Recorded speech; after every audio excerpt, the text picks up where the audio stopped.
There are three reasons why you might like this talk much less than my other four. One is that the Silmarillion itself is not as universally loved as The Lord of the Rings. The Lord of the Rings is like a fine wine. The Silmarillion is like single malt scotch. Those who love it with a passion. But many people hate it, or at least dislike it. A second reason is that I'm going to read my lecture word for word, because the Silmarillion is so eloquent that I wanted to get close to its eloquence. So it will be a less dramatic performance. I won't guide you through a book passage by passage and talk about it. And the third reason is that it's fairly long, so there'll be only a little time for questions afterwards. But let's go anyway. The Silmarillion is a great book, capital G, capital B. That's my main point. I'm trying to sell the book to you. I deduce this conclusion from two premises. The first premise is C.S. Lewis's Experiment in Criticism, which defines a great book as one that invites the response of great reading rather than vice versa. The other premise is the definition of great reading as reading that elicits the most precious human experiences, one of which is wonder. So the Silmarillion is a great book because it elicits wonder. It is a magician, a conjurer. Simply by uttering its magic words, it conjures up the rabbit of wonder out of the hat of the reader's consciousness. So I want to examine that magic. The Silmarillion doesn't just flake off little psychic chips of wonder. It's a bottomless well of wonder. It rewards endless rereading. Like a great cow, it gives fresh milk every morning. You never milk it dry. The short pieces in it, the Ainulindale, the Valaquenta, and the Akalabeth especially, are literally inexhaustible. They're better each subsequent time, like rendezvous with a lover. And here's another definition of a great book. Great means, first of all, simply big, deep, like a great man or a great woman. Greatness, of course, is not merely physical. Otherwise, the congressional record would be greater than the Gettysburg Address, and Goliath greater than David. In fact, the Silmarillion is unusually short for its genre, which is epic. But it's deeper than the world, and its depth that elicits wonder, depth and height.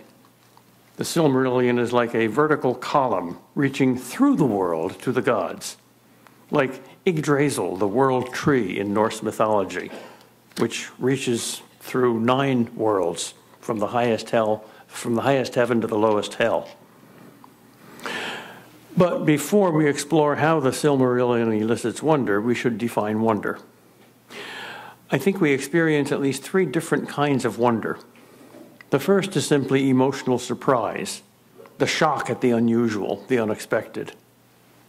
The second, often caused by the first, is curiosity, questioning, wondering why. This is an intellectual wonder. The third form of wonder, often caused by the fruit of the second kind of wonder, which would be understanding, we could call admiration or appreciation or respect, or even in its deepest dimensions, awe. This is deeper than both emotional and intellectual wonder, and it's that wonder that I think the Silmarillion most of all elicits and that I want to explore here. Any definition, logicians say, should give the genus and the differentia. The genus of wonder is desire. It's a kind of desire, but what kind? Not a desire to possess, but more like a desire to be possessed. It's not lust, but longing, not greed, but aspiration. Greed draws its object into the subject. Wonder draws the subject out of himself to the object. Greed is centripetal, wonder is centrifugal. Greed is like a toilet bowl flushing, wonder is like a fountain flowing. We need toilet bowls too. God invented the stuff that goes into toilet bowls. In fact, it's a very good word and it's in the Bible. In Greek, it's called skubala. Look it up. Tolkien sees this longing or desire as the origin of fantasy. He writes in his essay on fairy stories, which is by far the wisest thing ever written in the history of the world about the subject, "To the elvish craft of enchantment, human fantasy aspires. And when it is successful, of all forms of human art, most nearly approaches. At the heart of many man-made stories of the elves lies, open or concealed, pure or alloyed, the desire for a living, realized subcreative art, which is wholly different from the greed of self-centered power, which is the mark of the mere magician. Of this higher desire, the elves are largely made, and it is from them that we may learn what is the central desire and aspiration of human fantasy." By the way, no one has ever written of elves nearly as convincingly as Tolkien has. And that's a great mystery. And the only solution is that he must have elvish blood, probably through his mother. C.S. Lewis calls this experience joy, using the term in a technical sense, and lists two characteristics that distinguish it from all other human experiences. He says, in Surprised by Joy, "The experience is one of intense longing, and it is distinguished from all other longings by two things. In the first place, though the sense of want is acute and even painful, yet the mere wanting is felt to be somehow a delight. This sweet desire cuts across our ordinary distinctions between wanting and having. To have it is by definition a want. To want it, we find, is to have it. In the second place, there is a peculiar mystery about the object of this desire. Every one of the supposed objects for the desire is inadequate to it." Tolkien further describes this desire as, quote, "joy beyond the walls of the world, as poignant as grief. Something that for a moment passes outside the frame, rends the very web of the story, and lets a gleam come through." An example of such joy occurs in the eucatastrophe near the end of The Lord of the Rings. "To Sam's final and complete satisfaction and pure joy, a minstrel of Gondor stood forth and knelt and begged leave to sing. And behold, he said, I will sing to you of Frodo of the Nine Fingers and the Ring of Doom. And when Sam heard that, he laughed aloud for sheer delight and stood up and cried, oh, great glory and splendor, all of my wishes have come true. And then he wept. And all the host laughed and wept. We are parts of that host. And in the middle of their merriment and tears, the clear voice of the minstrel rose like silver and gold, and all men were hushed. And he sang to them, now in the elven tongue, now in the speech of the West, until their hearts, wounded with sweet words, overflowed, and their joy was like swords, and they passed in thought out to regions where pain and delight flow together, and tears are the very wine of blessedness. Isn't it strange how deep joy and deep sorrow are expressed in exactly the same way, tears? C.S. Lewis writes in one of his little epitaphs that the surest mark of great art is its power to break the heart, because only a heart that's broken is full. Tolkien wrote the Silmarillion in the same state of wonder that we read it. It was wonder at an objectively given entity that he did not invent or make, but rather discover and unveil. His son Christopher Tolkien writes of this writing, I say discover because that is how my father himself saw it. He told me once, quote, always I had the sense of recording what was already there somewhere, not of inventing. I think this is why the Silmarillion draws the reader into it rather than the reader drawing it into himself, because it drew its writer into it too. It's like that magic picture on the wall at the beginning of the Voyage of the Dawn Treader. One does not read the Silmarillion. One either abandons it in bored disgust or else one lives in it. If the latter, it overwhelms like enormous waves. It is more than thoughts and feelings. It is more than a flip of the subjective consciousness. It is massively real. When you close its covers and turn to your refrigerator, you do not experience a passage from the less real world to the more real world, but exactly the opposite. What is there about the Silmarillion that elicits this rare and precious response of wonder? Well, first there is what C.S. Lewis calls the northernness, its Norseness, its strength and starkness, both in the tale told and in the manner of telling. The Silmarillion is like a great gnarled winter tree standing against the sky. Its skeleton lets the stars shine clearly through its bare branches.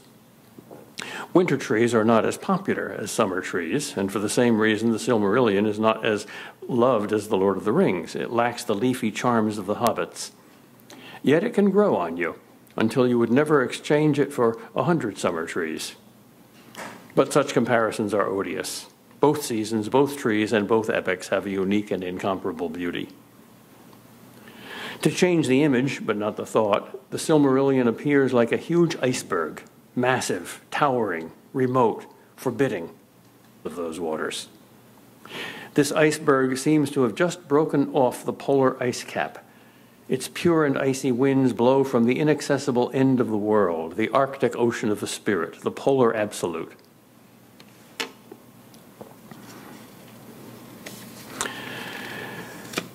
Almost every word of the Silmarillion is a miracle, a wonder. That is why there are so many capital letters and so many nouns, both common and proper. The words are big and heavy and slow, like some great glacier. The overwhelming sense of height and weight in the words creates an epiphany of the wonder that longs for and remembers an ontological height and weight, a moreness, a transcendence, a North Pole of the spirit. The reader is lifted up out of himself in an ecstasy into cold blue skies full of what Lewis describes as splendid, remote, terrible, voluptuous, and celebrated things. The reader feels as if he has just come outdoors after a long imprisonment in modernity's musty, mundane cell. This language is not ornamentation. It is not even simply a device for communicating thoughts and feelings. The words are not labels for concepts. Rather, it is in the words that the things come to live and move and have their being.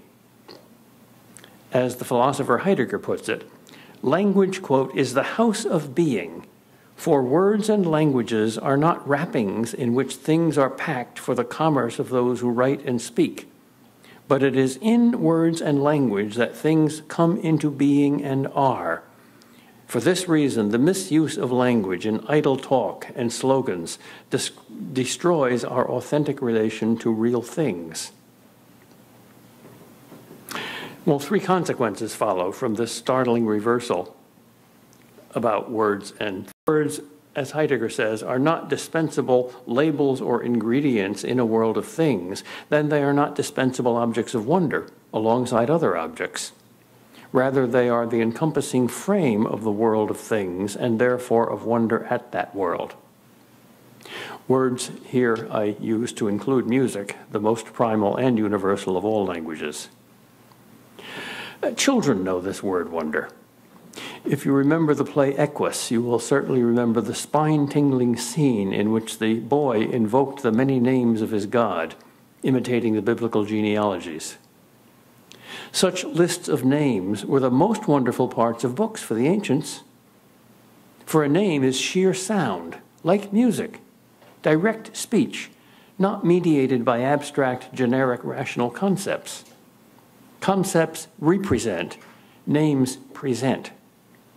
In the name of means in the real presence and power of.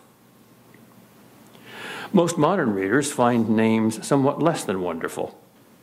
One reviewer complained that the Silmarillion sounded like a Swedish railway conductor with a head cold announcing stations. I would not call that a cause for complaint, but an occasion for wonder. The Silmarillion grows names the way soil grows grass. Tolkien often gives his favorite things many names, not one. As T.S. Eliot says in the beginning of the Old Possum's Book of Practical Cats, the naming of cats is a difficult matter. It isn't just one of your holiday games. You may think at first that I'm mad as a hatter when I tell you a cat must have 3 different names.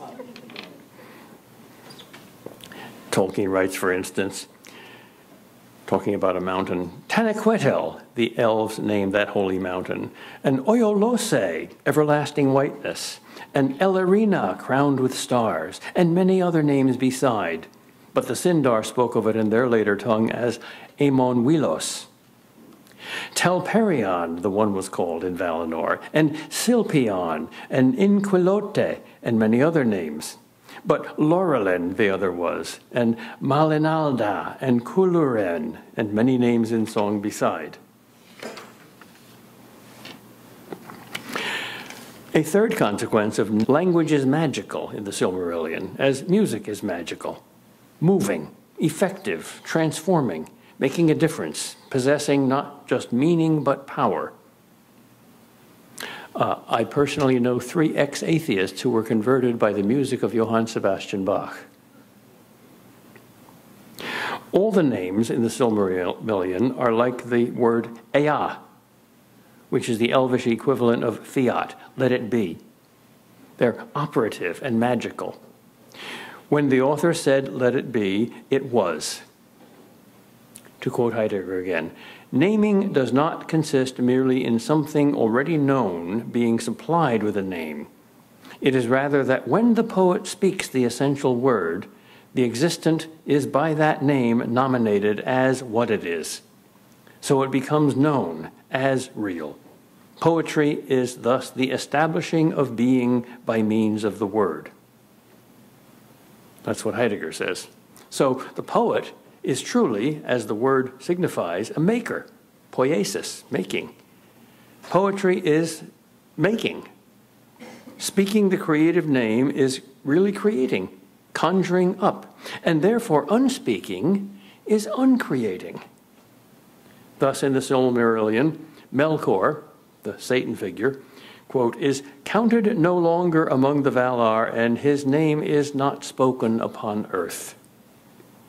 In another passage, last of all is set the name Melkor, he who arises in might, but that name he has forfeited. And the Noldor, who among the elves suffered the most from his malice, will never utter it. In the Bible, the figure we call Satan used to be called Lucifer, the light bearer. He has forfeited that name. Your name is your identity. Well, the primary creative language is music. For prose falls back into poetry, and poetry falls back into music. Poetry is not fancified and ornamented prose. Prose is fallen and pragmatized poetry. But ancient poetry is always meant to be read aloud or even chanted. And the music was not dressing for the words, but the words interpreted the music. The very first language is music. And that is why we wonder so much at it. Thus, the Silmarillion begins this way. In the beginning, Eru, the One, who in the Elvish tongue is named Iluvatar, All-Father, made the Ainur, the spirits, the angels, of his thought, and they made a great music before him. In this music the world was begun, for Iluvatar made visible the song of the Ainur, and they beheld it as a light in the darkness, and many among them became enamored of its beauty and of its history, which they saw beginning and unfolding as in a vision. Therefore Iluvatar gave to their vision being, and set it amid the void, and the secret fire was sent to burn at the heart of the world, and it was called Ea. Gandalf in The Lord of the Rings calls himself a servant of the secret fire. One of the best books ever written about Tolkien is a book entitled Secret Fire. Highly recommended. Notice that it is not in the world was music, but in this music the world was made. One of the reasons the Silmarillion elicits wonder is because it breaks the frame of the world and speaks this creative word in which the world was begun. It sings to us the music of the spheres. We and our world are sung into being by the Ainur, as Narnia is sung into being by Aslan in The Magician's Nephew.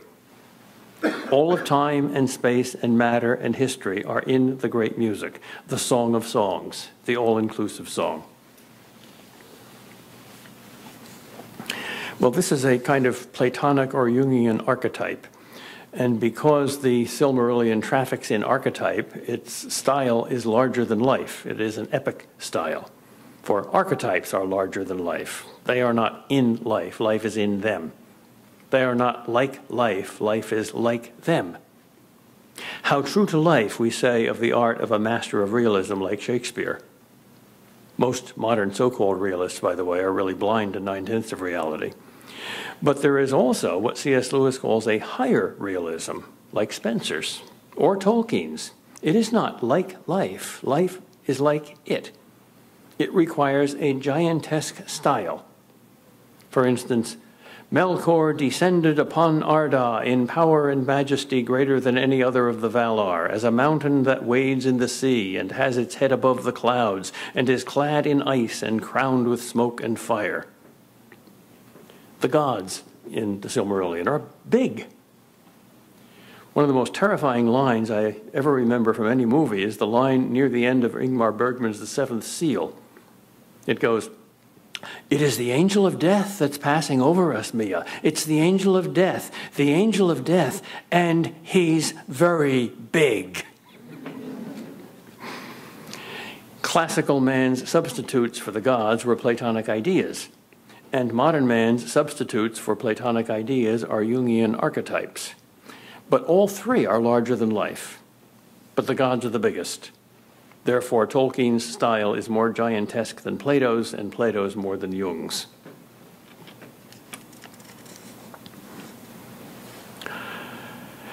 Four of the most wonderful things in our experience are four of the most familiar: earth, air, fire, and water. All children know they're certainly more than simply molecules in varying forms of energy. In the Silmarillion, these are gods with names. Earth is Aule, air is Manwe, fire is Melkor, and water is Ulmo. They are primal powers, interior and transcendent to the world, who become the Valar, the powers of the world, by entering into it. They are the world's life, and it is theirs. Yet, while thus assimilated to Earth, they still bespeak their trans-terrestrial origin and nature, rather like meteors or miracles. To the poet, and to the poet in anyone, they are more than material objects and more than subjective concepts or feelings. They are Platonic archetypes. Ocean is not merely a thought, nor is it merely trillions of tons of cold salt water, except to the trousered ape, including the academic ape, the professional reductionist. Physical science must be reductionistic by necessity of its method, but, as George MacDonald says, quote, "Human science is the backward undoing of the tapestry web of God's science. Is oxygen and hydrogen the divine idea of water? There is no water in oxygen, no water in hydrogen. Water comes bubbling fresh from the imagination of the living God, rushing from under the great white throne of the glacier. The very thought of it makes one gasp with an elemental joy no physician can analyze." One of the most wonderful things in our experience is light. Light is the first thing created according to Genesis. Second was water. And, according to the medieval mystics, light is the most spiritual form of matter, trembling on the brink of spirit. In the Silmarillion's cosmos, there is a ladder of light, as of history, and the historical ladder mirrors the cosmic ladder in a step-by-step descent or devolution. First, the thought of Eru, the creator, is the origin of all light. Then, of his thought, he makes the Ainur. And none is greater than Melkor, the light-bearer, the Lucifer figure, the fire-bringer. Then, to tame the light for Arda, earth, Aule, the god of the earth, makes the primal lamps called Iluin and Ormal, for which the sun and moon are merely later substitutes. The implication there seems to be that the deliberately wrought work of the gods precedes the spontaneous work of nature. The creation of mind precedes the evolution of matter.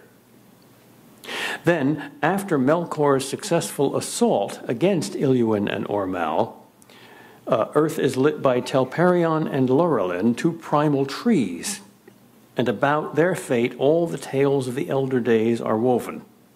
Very biblical. The Silmarils, the semi-magical jewels around which the Silmarillion rotates, are their light preserved. This book is, above all, not about men or even elves or even the Ainur, but about the Silmarils. Just as The Lord of the Rings is a tale not first of all about hobbits or about elves or about men, but about a ring. Creatures orbit around archetypes, not vice versa. This hierarchy of light is a cause of wonder because we're haunted by it. As Aragorn says, we are middlemen, men of the twilight, but with memory of other things. The Silmarillion, like the book of Genesis, stimulates this trans-individual memory, this collective unconscious of a world that never is anymore. For we're still in this same tale, as Sam suddenly realized when he thought about Frodo's file from Galadriel and said, "Why, sir, I never thought of that before. You've got some of the light of that Silmaril in that star glass that the lady gave you. Why, to think of it, we're in the same tale still. It's still going on. Don't the great tales never end?" No. But in them, we remember other greater things. And we remember especially two trees, the tree of life and the tree of the knowledge of good and evil. The central mystery of Christianity, the cross, is the new tree of the knowledge of good and evil, the healing of the fall at the forbidden tree. And the tree of life, thus lost in Eden, reappears in the apocalypse in the New Jerusalem. The greatest archetype in Norse mythology is also a tree, Yggdrasil, the world tree, the tree in which all 9 worlds find their proper place. Tolkien had a well-known love affair with trees. Who else could possibly have made Ents completely believable? But there are objective and cosmic, as well as personal and subjective reasons for Tolkien's selection of trees as archetypes. Man is like a tree, like Yggdrasil, a microcosm of all worlds. To use G.K. Chesterton's image, man is neither a mole burrowing in the ground, nor a balloon floating in the middle of the air, but a tree, roots planted firmly in the earth, branches reaching up into the heavens. The physical landscape of the Silmarillion is as wonderful as its spiritual landscape, for the physical is an image of the spiritual. 3 features especially may be noted in its physical landscape: its extremities, the flatness of its earth, and the encircling seas. Extremities cause wonder. To quote the Silmarillion, "The land of Aman, the westernmost of all lands upon the borders of the world, for its west shores looked upon the outer sea that is called by the elves Ekkaya, encircling the kingdom of Arda. How wide is that sea, none know but the Valar, and beyond it are the walls of night." How fascinating outer things are, and inner things too.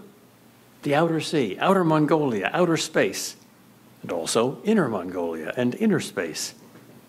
How fascinating are ends, edges, borders, the walls of night, the well at the world's end, the edge of the world. The Silmarillion itself is a well at the world's end. That's why it's a well of wonder. The supreme edge is the edge of the whole world, and only a flat world has an edge. Therefore, a flat world is more wonderful than a round world. A round world is absolutely relative, but a flat world, having an edge, is relatively absolute. In the Akalabeth, the roundness of the world is seen as a divine punishment. Quote, "There is not now upon earth any place abiding where the memory of a time without evil is preserved, for the world was diminished. For Valinor and Eresia were taken from the world into the realm of hidden things. And mankind longed ever to escape from the shadows of their exile and to see in some fashion the light that dies not, for the sorrow of the thought of death had pursued them over the depths of the sea. Thus it was that great mariners among them would still search the empty seas, but they found it not. And those that sailed far came only to new lands, and found them like to the old lands, and subject to death. And those that sailed furthest set but a girdle about the earth, and returned weary at last to the place of their beginning, and they said, all roads are now bent. Thus in after days, by voyages of ships, by lore and starcraft, the kings of men knew that the world had indeed been made round. And yet the lore masters of men said that a straight road must still be for those that were permitted to find it.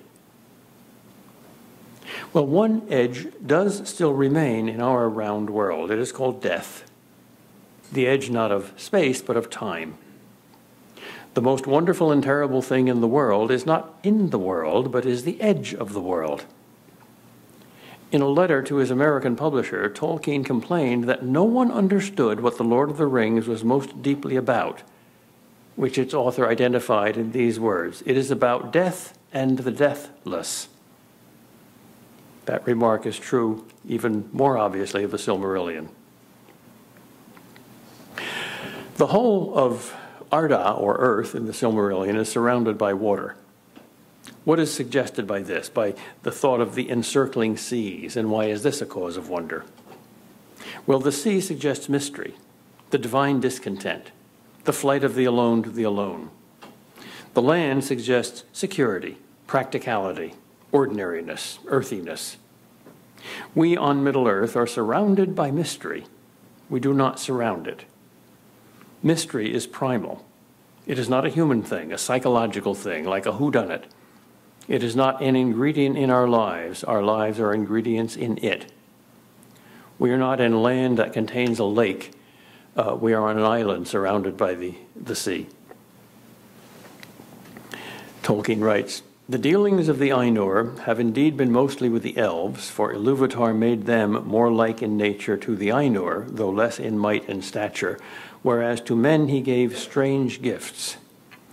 Therefore he willed that the hearts of men should seek beyond the world, beyond the earth, and should find no rest therein, thus the sea longing, but should have a virtue to shape their life amid the powers and chances of this world beyond the music of the Ainur, which is fate to all things else. It is one with this gift of freedom that the children of men dwell only a short space in the world alive, and are not bound to it, and depart soon, whither the elves know not. Wherefore they are called the guests, or the strangers. Death is their fate, the gift of Ilúvatar, which as time wears on, even the powers shall envy. Unquote. Thus our freedom is also a free doom. And it is the sense of doom that dominates the Silmarillion proper, as it dominates Greek tragedy. The peculiar wonder at doom is a certain kind of shock, a shock similar to that administered by Oedipus the king. It draws us into the story as members of the chorus. The equivalent in the Silmarillion are the men of Brethil who contemplate Turin Turambar's awful doom. Quote, and when the men of Brethil came thither, and they learned the causes of Turin's madness and death, they were aghast. That is exactly the word. None weaker will do. And we are equally aghast at the fate of Turin and his consort Morwen. Turin Turambar's name literally means master of fate by fate mastered. You come at last, she said. I have waited too long. It was a dark road. I have come as I could, he answered.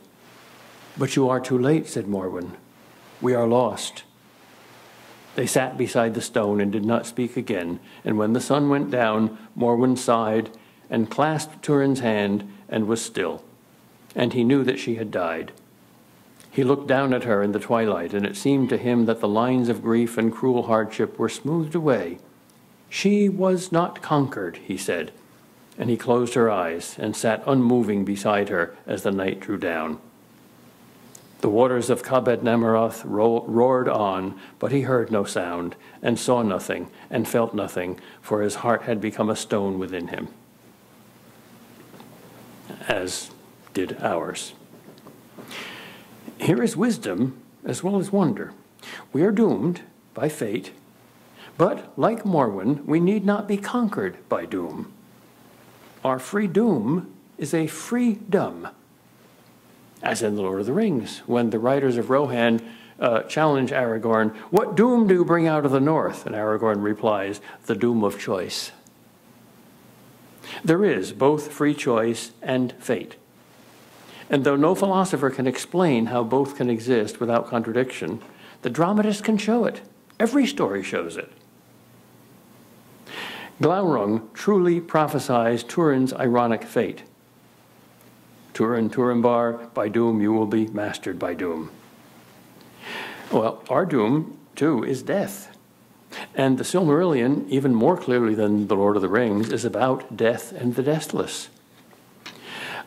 And yet we are shocked by our fate. We are shocked at death. Why are we shocked by our doom? It's in our nature. Or is it? All our myths throughout the world see the origin of this most natural thing in the world, death, as unnatural, a fall. Adam's apple, Pandora's box, the fall from the golden age, paradise lost. We long for the impossible to conquer our fate. Why? Here is our ultimate longing, and perhaps the ultimate wellspring of wonder. What does it mean? Well, in Tolkien's Christian universe, it means the resurrection. It means that this desire bespeaks a reality, and the impossible becomes actual. And even in the Silmarillion's pagan cosmos, it means that there is a chink of hope in the awful darkness, like that little star Frodo and Sam saw from the mists of Mordor. Tolkien confessed, by the way, that when he reread his text of The Lord of the Rings, there were two passages that every time he read them evoked tears. That was one of them. The other was the horns that Merry heard at the siege of Gondor, Rohan coming. The Silmarillion ends not in dogmatic pessimism, but in agnosticism. Here is its last paragraph. Here ends the Silmarillion. If it has passed from the high and the beautiful to darkness and ruin, that was of old the fate of Arda marred. And if any change shall come, and the marring be amended, the gods may know, but they have not revealed it, and it is not declared in the dooms of Mondos. And even the most pessimistic part of the Silmarillion, the Akalabeth, though it ends with the words, "they died," sees a wonder and a hope in that death. Here is how it ends. The lore masters of men said that a straight road must still be for those that were permitted to find it. And they taught that while the new world fell away, the old road and the path of the memory of the West still went on, as it were a mighty bridge invisible. Well, that's a good note to end on, because I do want to leave some time for questions. I went on for a little too long, 45 minutes. And when you read the Silmarillion, you may get the same impression. If so, just set it aside. But every time I read it, I get the same impression I get from The Lord of the Rings. The passage in The Lord of the Rings that gives me tears is the last two words, the end. And Tolkien himself said, I don't agree with the critics who don't like this book, but there is one criticism of the book that is on target and cannot be answered. It is far too short, like life itself. Well, we have time for questions. First question is, how do we determine the difference between the healthy imaginative romance for fantasy and self-destructive escapism? By Christian principles. What is healthy is to get out of yourself and to find yourself in God and God's universe. What is unhealthy is to subject God and the universe to yourself. So all self-serving fantasy, all fantasy that sucks the life out of reality into yourself is bad. And all fantasy that is self-forgetful and ecstatic helps you to stand outside yourself is healthy. The Silmarillion, especially the creation story, seems frequently allegorical. Considering his distaste for allegory, are you aware of whether Tolkien ever spoke about this possible contradiction? Well, there are two meanings to allegory. One is a puzzle. In an allegory, each of the characters and each of the events in the story has a merely symbolic meaning. Allegory is sometimes used in a broader sense to mean all kinds of symbolism, including sacramentalism. In that sense, the Silmarillion is allegorical. Tolkien certainly did not mean it to be physically and scientifically accurate. He meant it to be symbolic, but it is not a puzzle allegory. It's not a one-to-one relationship. Puzzle allegories can be delightful, but once you solve the puzzle, it's over. You don't read a crossword puzzle 3 or 4 times. Sometimes you read a well-constructed literary crossword puzzle 3 or 4 times, but not 30 or 40. This is a longer question. Children begin with less words to describe the world and therefore use those words in broader, often more creative and symbolic senses. Do you think conceptive creativity and lingual mastery are inversely related? In other words, as vocabulary increases, is there a necessary loss of layered imagination? Does the world become simultaneously increasingly free in that it can be further described and decreasingly free in that it needs describing? That's a great question. And the answer is both yes and no. Let's look at that question as a particular case in point of a broader question about childhood and maturity in general. Which is better? Well, in one sense, childhood is better. In one sense, maturity is better. You can't go home again. You lose something in your childhood, not just innocence, but a kind of wisdom, a kind of perception that you can't ever get again in this life, which is why we need to transcend time and join the past and the present. But there is something to the pessimistic aspect of that point, that linguistically something is lost when you move from a childhood vocabulary to an adult vocabulary, not simply because the number of words is greater, but because the number of distinctions is greater, and thus the number of primal unities or connections is lost. Let me quote from a remarkable book that almost nobody knows by Max Picard called The World of Silence, when he talks about the difference between ancient and modern languages. And what he says about ancient languages is certainly true of Tolkien, who uses English in a way not typically modern. He writes, "The ancient languages always begin from and return to the center that is silence. In modern writings, the idea seems to arise from the movements of a man walking forward. In the writings of the ancients, on the other hand, it seems to arise from that of a bird hovering in circles. The early languages had to secure a firm position for themselves, and they were therefore static. The individual words were like stakes set in the ground, each one on its own. The architecture of the language was vertical. Each word sank down vertically, column-wise, into the sentence. In language today, we have lost the static quality of the ancient languages. Language has become dynamic. And he doesn't mean a compliment by that, but a kind of insult. Let me see if I can find the rest of the quotation.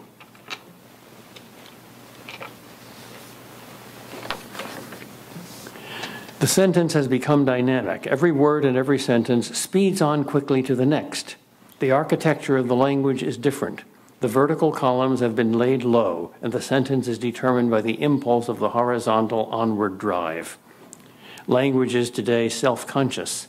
Each word comes more from the preceding word than from the silence, and moves on more to the next word in front than to the silence.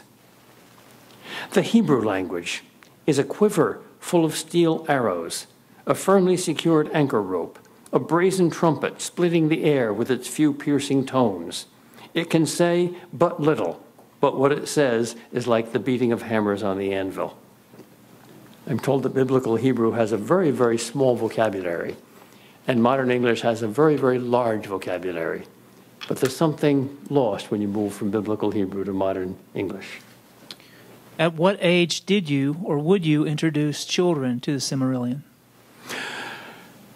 When they're ready, when they like it, which varies quite a bit from one age to another. I can imagine a precocious, very young child loving the sound of a Silmarillion, the feel that there's something really important going on here. That's all the questions I have emailed. Do we have any questions from the audience? Yes. There's Mr. Mike.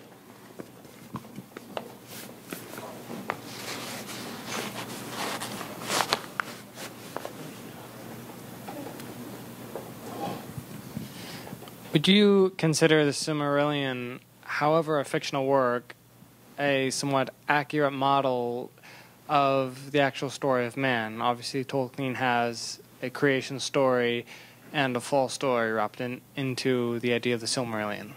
Yes, but it's not allegorical.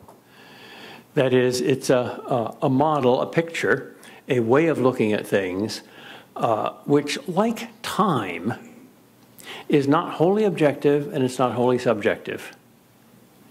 It's not an invented set of glasses that we put on ourselves in order to make the world fit it. That's an ideology. Nor is it the world as it actually is in itself. That's the way God sees it. But something in the middle, a perspective, a model. Like C.S. Lewis's discarded image, the medieval model, which has advantages and disadvantages over our scientific model. In other words, truth is symphonic. Truth is multiple. A fairy tale can be truer than a statistic.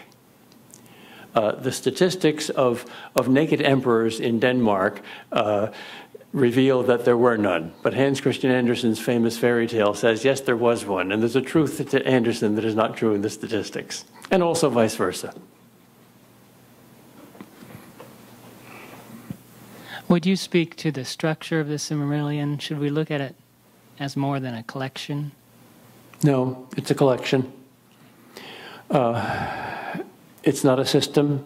It's not complete. It's like the Bible. The Bible is a providentially arranged collection of narratives, often interrupted by poetry and sermons and wisdom, like a diving expedition to find a lot of pearls and to string them on a string, like life. Unlike philosophy, which is systematic, and unlike randomness, which is messy, and, well, life is messy too, but it's a different kind of mess. It's like the human body. I love that passage in Gulliver's Travels where Laputa is described. Remember Laputa, the island in the sky inhabited by the mad scientists who never look anybody in the eye, so their wives never get any attention, so they run down to Earth and have affairs with other men. And they can't make clothes, their tailors can't make clothes to fit the human body because they're geometrically perfect and the human body isn't. Chesterton notes that God must have quite a sense of humor because the human body looks isomorphic, but it isn't quite. The heart is just a little bit on the left-hand side. And one eyebrow doesn't quite match the other one. And even in the rest of the world, blades of grass aren't quite symmetrical. They bend a little one way rather than the other. So they're a little messy, but they're ordered.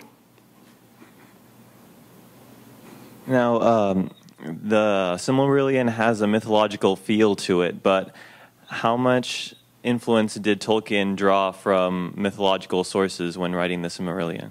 Oh, enormous. Tolkien is humble, and therefore he's almost a plagiarist. The secret of originality is not to try to be original, to borrow, to eat. Everything in the universe is meant to be food, either for the body or for the mind. And Tolkien has an enormous appetite. So you can find sources in almost all the mythologies of the world. I'm just now reading for the first time the Kalevala, the Finnish legend. And I said, my goodness, how similar to Tolkien this is. I read the Mabinogion, the Welsh legend. I said, oh, he must have loved Welsh mythology more than anything else. I read parts of the Nibelungenlied, the German legend. I said, no, he read this. He read them all. It's a stew. It's a delicious stew. Can you recommend to us any reading or anyone who we ought to watch or listen to if we're interested in more about this idea of the ever so slightly warped edge of creation, how things are almost symmetrical but not quite? Well, G.K. Chesterton, who himself was almost symmetrical, very round, but not quite.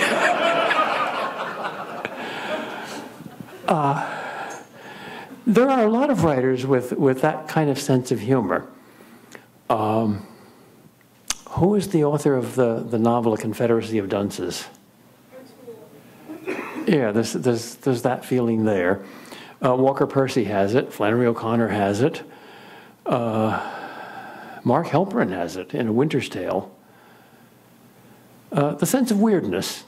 If you don't know that God is weird and has a weird sense of humor, you've never been to a zoo or looked in a mirror.